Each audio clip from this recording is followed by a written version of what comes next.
हमारे वो बच्चे के जो NMDCAT को टारगेट बनाकर बैठे हैं भी, क्या उन्हें AKU का टेस्ट देना चाहिए या नहीं देना चाहिए? और अगर मैं आगा खान की बात करता हूँ तो वहाँ पे तो फ़ी बहुत ही ज़्यादा है। तो क्या ये बात सच है कि जनाब हम आगा खान का टेस्ट दें और हमारा इंटरव्यू भी क्लियर हो जाए तभी हमें कोई फ़ायदा नहीं होना क्योंकि फ़ीस बहुत ज़्यादा है? क्या ये बात सही है? सर मुझे बताइएगा कि आगा खान यूनिवर्सिटी के टेस्ट में इनफैक्ट सब्जेक्ट्स कौन कौन से इंक्लूडेड होते हैं, क्या उनका क्राइटेरिया होता है, थोड़ा गाइड करें। देखिए असल में तो मेन सब्जेक्ट्स 3 हैं, फिजिक्स, केमिस्ट्री, बायोलॉजी, लेकिन इसके साथ 2 एप्लीकेबल फील्ड्स भी हैं, जैसे साइंस रीजनिंग है और मैथ्स रीजनिंग है। राइट। ये तकरीबन सारे ऑलमोस्ट सेम, पहले इनका वेटेज ऊपर नीचे होता था, लेकिन अब तकरीबन ऑलमोस्ट सेम वेटेज के 20 क्वेश्चन आते हैं सबके 20, तो 5 सब्जेक्ट्स आपके पास बन जाते हैं, 100 मार्क्स का पेपर बन जाता है। अच्छा, मैथ्स रीजनिंग और साइंस रीजनिंग अगर मैं NMDCAT की बात करूँ तो उसमें लॉजिकल रीजनिंग था। हाँ जी। तो क्या डिफरेंस है लॉजिकल रीजनिंग, मैथ्स रीजनिंग और साइंस रीजनिंग में?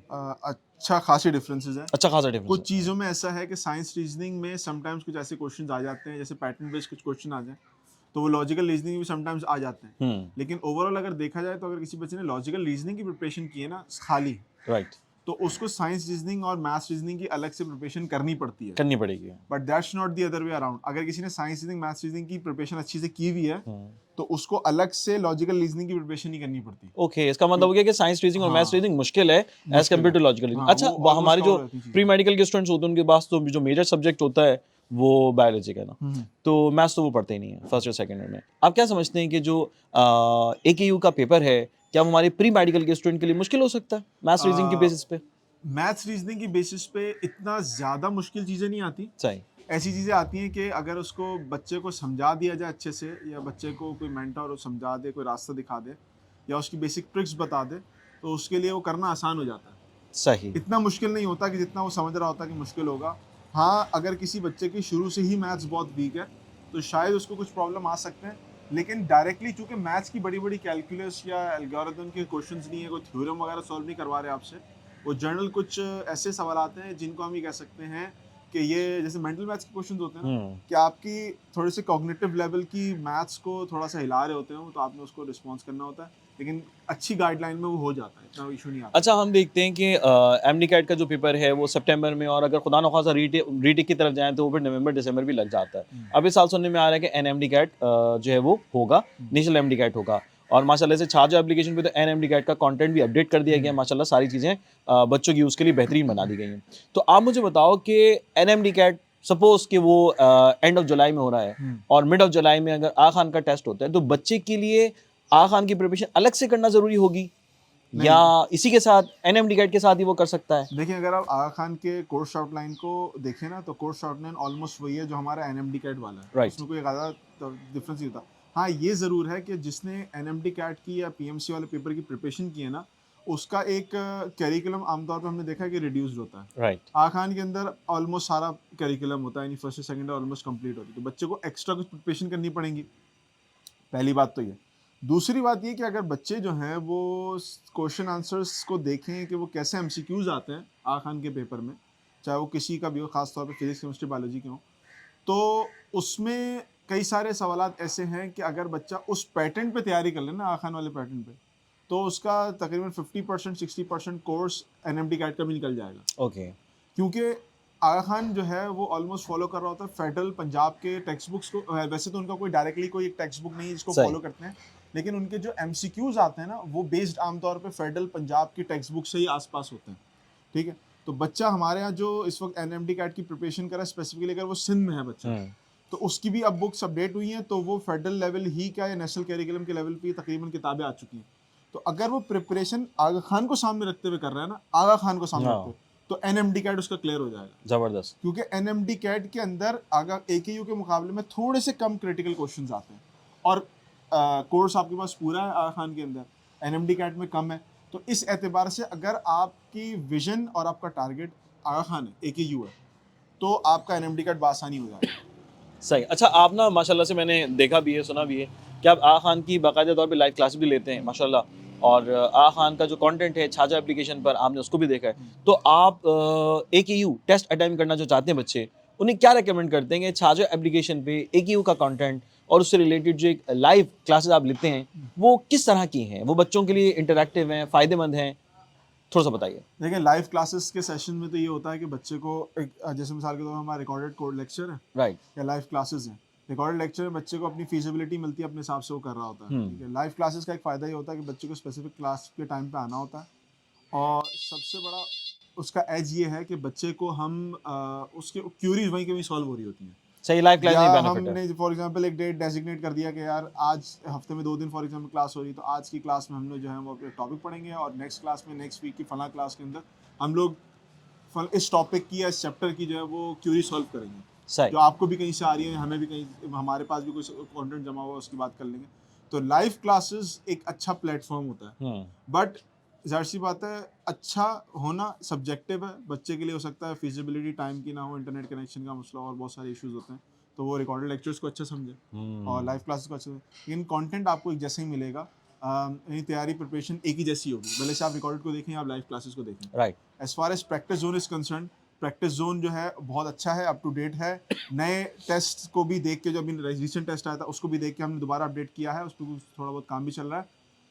तो बच्चे को अप टू द मार्क एक हमने MCQ बैंक प्रोवाइड किया है राइट थ्रू प्रैक्टिस जोन। अच्छा, मैं पहले समझता था कि AQ का टेस्ट जो है ना, जो बच्चे देते हैं उनकी अलहदा से कोई प्रिपरेशन नहीं होती, वो आपसे भी मालूम हुआ और देखा भी तो मालूम हुआ कि जनाब जो है ना वो उसकी प्रिपरेशन भी अलग होती है।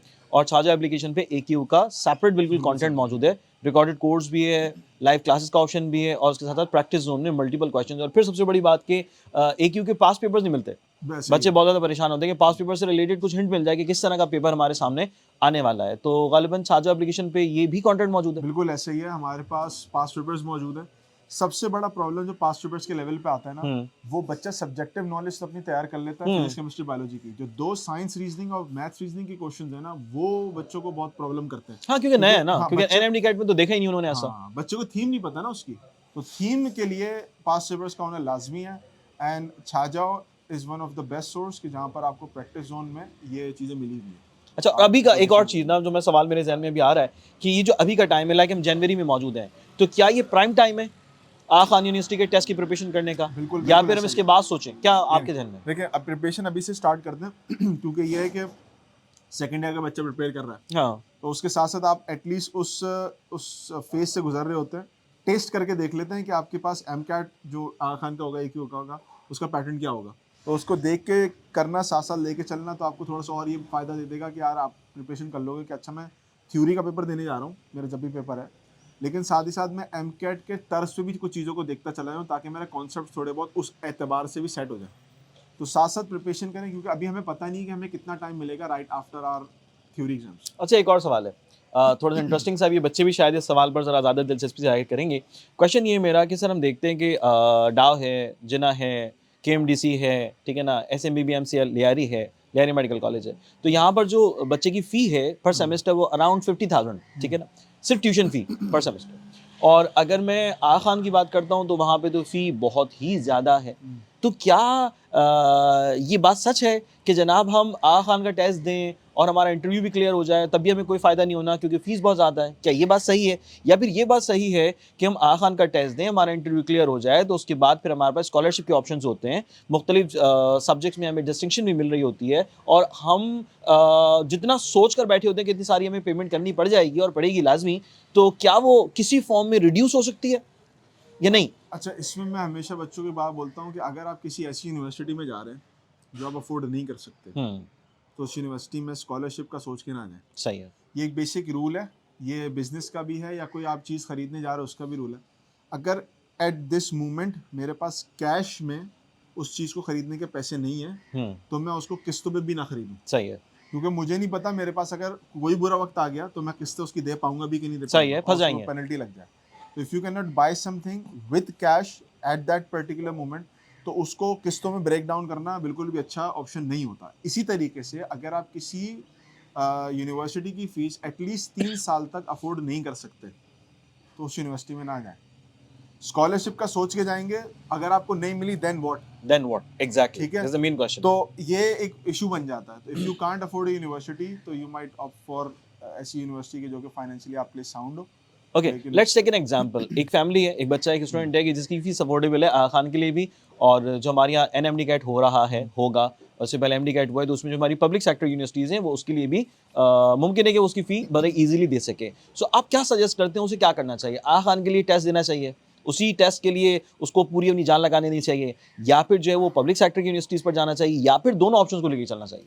एक ऐसा स्टूडेंट जो कि एक्चुअली फ़ीस पे कर सकता है आगा खान की, अगर वो आगा खान की फीस पे कर सकता है तो ये बहुत बड़ा प्रिविलेज होता है कि वो आगा खान यूनिवर्सिटी का एक तो एग्जाम पास करे, एग्जैक्टली, उसके बाद उनका इंटरव्यू क्लियर करे और फिर उसमें वो जाके एडमिशन मिल जाए। दूसरी तरफ से खड़े होकर कहना बहुत आसान है यार, उसके पास पैसा था तो वो आगा खान यूनिवर्सिटी में चला गया, उसने आपसे डबल टेस्ट दिए। बहुत सारे बच्चे हमने भी पढ़ाए हैं, आपको भी अंदाजा होगा, AKU के टेस्ट को क्लियर कर लेते हैं, उसके इंटरव्यू को क्लियर इंटरव्यू में फंस जाते हैं, ऐसा ही है। तो इसका मतलब ये कि बच्चा एक तरीके से डबल स्क्रूटनी से गुजरा है और वो फिर एलिजिबल हुआ। और आगा खान यूनिवर्सिटी इवन दो उसकी फीस वगैरह अगर हाई भी है, इट डजंट मैटर, लेकिन वो क्रीम बच्चा लेते हैं और वो अच्छे खासी स्क्रूटनी के बाद बच्चा पिक करते हैं। अगर आपके पास इतनी फाइनेंसेस हैं कि आप अफोर्ड कर सकते हो 5 साल अपनी फीस को, तो आप ज़रूर जाएं उसके अंदर, और अगर आपको ऑप्शन मिल जाए तो you might go for AKU rather than Dow और एनी अदर यूनिवर्सिटी। बट मैं ये नहीं कह रहा कि डाओ यूनिवर्सिटी और या यूनिवर्सिटी अच्छी नहीं है, मैं ये कह रहा हूँ कि आपको एक ऐसा प्रिविलेज मिल जाता है कि जिसमें आप जो है ना वो, यानी आपको एक कहने का मौका मिल जाता है कि यार हम डबल स्क्रूटनी से पास हो गए, और एक इदारे का नाम भी है, वो भी है। सर मेरा आपसे एक सवाल ये है कि जो AKU का टेस्ट है उसके बारे में एक परसेप्शन है कि जो A लेवल्स के स्टूडेंट्स होते हैं वो इजीली इस टेस्ट को अटेम्प्ट कर सकते हैं, जबकि इंटर बोर्ड वाले जो बच्चे होते हैं उनके लिए टेस्ट मुश्किल होता है। Is it right? एक हद तक ये बात शायद सही भी है, क्योंकि एक पर्सपेक्टिव जो हमारा बना है ना वो इस वजह से बना है कि अगर हम प्रोविजनल लेवल पे अपनी लर्निंग को देखें, स्पेसिफिकली सिंध को देखें, सिंध के बच्चे जो है ना 9th मैट्रिक फर्स्ट और सेकंड ईयर जो है वो एक बड़े स्पेसिफिक तरीके से याद चीज़ों को करते हैं, रट्टे लगाते हैं और बहुत ही रिड्यूस्ड अमाउंट में चीज़ों को याद करते हैं जो इंपॉर्टेंट होती हैं। सही। उनका पेपर भी जो NMDCAT का प्रोविजनल लेवल बन रहा होता है वो इसी के आसपास घूम रहा होता है, उस पर कॉन्सेप्चुअल क्रिटिकल या कॉग्निटिव लेवल के क्वेश्चंस बहुत कम होते हैं। अगर हम AKU की तरफ जाएं तो वहाँ पर कॉग्निटिव यानी सोचने का आपको बहुत सारी चीज़ें मिलती हैं MCQs के अंदर, प्लस उसमें कॉन्सेप्चुअल क्वेश्चन ज़्यादा होते हैं।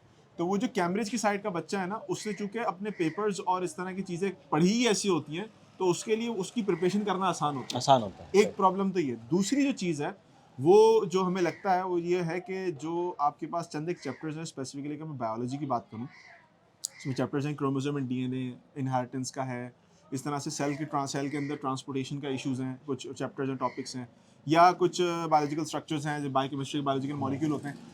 ये वो चैप्टर्स हैं कि जो कि कैम्ब्रिज के बच्चे बहुत इन डेप्थ पढ़ते हैं, और इसी चैप्टर्स में से सबसे ज़्यादा क्वेश्चंस या थोड़ा सा ज़्यादा वेटेज वाले क्वेश्चंस भी आगा खान के अंदर आ रहे होते हैं। अच्छा, तो उन बच्चों के लिए टेस्ट अटेम्प्ट करना थोड़ा सा आसान हो जाता है जिन्होंने इन चैप्टर्स पे ज़्यादा ध्यान दिया, और ये वही चैप्टर्स हैं जो हमारे यहाँ आमतौर पे बहुत ही तेज़ी से गुजारे आते हैं, इनमें इंपॉर्टेंट चीज़ें करके पढ़ाई जाती हैं। और इवन कि जब से NMDCAT आया तो इनमें से बहुत सारे चैप्टर्स जो उनमें से क्वेश्चन भी कम आना शुरू हो गए। सही। फॉर एग्जाम्पल क्रोमोसोम DNA में से अब चैप्टर एक्सक्लूडेड है, उसमें से क्वेश्चन आंसर्स कम आते हैं, तो लगता है परसेप्शन इस तरह का बनता है। लेकिन हमने वो बच्चे भी देखे हैं जो सिंध बोर्ड के हैं, वो क्लियर कर रहे होते हैं, हमने और इवन इंटरव्यू भी क्लियर करते हैं, बिल्कुल ऐसी एग्जाम। कैम्ब्रिज अच्छा के सर, बच्चे एक भी लास्ट इस तरह क्वेश्चन है, से बस लास्ट क्वेश्चन की तरफ हम जा रहे हैं क्योंकि टाइम बड़ा शॉर्ट होता जा रहा है। हमारे वो बच्चे के जो NMDCAT को टारगेट बनाकर बैठे हैं अभी, क्या उन्हें AKU का टेस्ट देना चाहिए या नहीं देना चाहिए? अगर सिर्फ और सिर्फ NMDCAT देना है, AKU नहीं देना, और NMDCAT बाद में आ रहा है, AKU पहले आ रहा है, तो अपने अंदर से एक स्ट्रेस और साइकोलॉजिकल जो ट्रॉमा है या इफेक्ट जो भी आपके पास स्ट्रेस आ रहा होगा, उसको कम करने के लिए आप टेस्ट अटेम्प्ट कर सकते हैं। क्योंकि वो बच्चे जो पिछली बार इन्होंने टेस्ट दिया वो क्लियर नहीं कर सके, तो उनका एक साइकोलॉजिकल ट्रॉमा होता है कि हम फिर दोबारा कुछ हो जाएगा हमारे साथ। और वो बच्चे की जो पहली बार टेस्ट दे रहे तो उनको भी खास किस्म की जो है लिमिटेशन हो रही है साइकोलॉजिकल। सही। तो इन दोनों को खत्म करने के लिए अगर दिल चाहे तो आप टेस्ट बिल्कुल दे सकते हैं, ताकि आपको थोड़ा सा ना वो comfort. If you are targeting NMDCAT तो आप AKU को टेस्ट को ऐसा सपोर्ट देना चाहें, एक्सपीरियंस के तौर पे देना चाहें तो दे सकते हैं, जबरदस्ती नहीं है। अगर दिल चाहे, आपको लगता है कि आप स्ट्रेस फ्री होकर टेस्ट दोगे NMDCAT का, ना दो। अगर आपको लगता है प्रैक्टिस हो जाएगी, थोड़ा सा वो एनवायरनमेंट बन जाएगा टेस्ट वाला, तो आप ट्राई कर सकते हैं। तो बहुत सारे बच्चे इसी बेस पे जो है NED का टेस्ट भी दे रहे होते हैं, प्री मेडिकल के। तो यार हमजा, मजे का डिस्कशन रहा, बट इन शॉर्ट हम ये कह सकते हैं कि AKU का टेस्ट करीब करीब है, और हमने जो मेहनत की है छाजो के कंटेंट पे, आई होप सो कि वो बच्चे उसको इस्तेमाल करें और फायदा उठाएं कम से कम, ठीक है ना, ताकि कम से कम आने वाले वक्त में सक्सेसफुल कैंडिडेट्स के साथ वो खड़े हो सकें। बिल्कुल ऐसे। Thank you so nice.